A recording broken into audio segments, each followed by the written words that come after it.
કુળદેવી, કુળની દેવી એટલે કુળદેવી. જો તમે કુળદેવીને માનતા હોય તો આ વિડીયોને અંત સુધી જોજો. દરેકના કુળ પ્રમાણે કુળદેવી દેવતા હોય છે, જેની અસીમ કૃપાથી તમારો પરિવાર સુખ, શાંતિ અને સલામતી અનુભવતો હોય છે, જે કદાચ તમે કરોડો રૂપિયા કમાતા લોકોના ઘરમાં નહીં જોઈ શકો.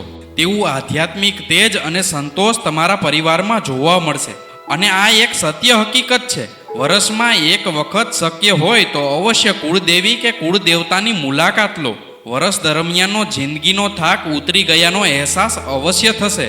જિંદગીમાં પડતી મુશ્કેલી અને આવનાર મુશ્કેલી માટે માર્ગદર્શક બની અને તમારી રક્ષા કરશે.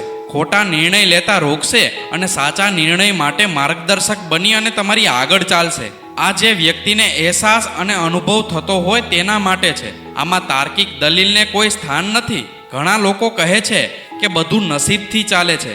અરે ભાઈ, બધું નસીબથી ચાલે છે તો બીમાર પડે છે તો હોસ્પિટલમાં કેમ જાય છે?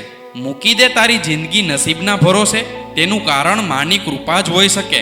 અમુક જિંદગીના દુઃખ એવા હોય છે જે ના કહેવાય ના સહેવાય તેવા હોય છે. આવા સમયે એક જ ઉપાય, કુળદેવીનું શરણ. તેથી તો તેને શક્તિપીઠ કહે છે. નવી શક્તિનો સંચાર અને નવા વિચારોનો પ્રારંભ. ઘણા લોકો કહે છે કે સમય નથી, ઘણા લોકો કહે છે ઉંમર થઈ. અરે ભાઈ, 365 દિવસમાંથી 2 દિવસ પણ તમે ખોટા કોઈ જગ્યાએ બગાડ્યા નથી. પેન્શન લેવા કે બેંકમાં TDSના ફોર્મ ભરતી વખતે તમારામાં શક્તિ ક્યાંથી આવે છે? આપણા કુળદેવી કે દેવતાઓમાં શ્રદ્ધા રાખો. કુળદેવી, કુળદેવતા બધાની ઈચ્છા પૂરી કરે છે. તમને અમારો આ વિડીયો ગમ્યો હોય તો કોમેન્ટમાં આપનો પ્રતિભાવ ચોક્કસ જણાવજો. રાધે રાધે.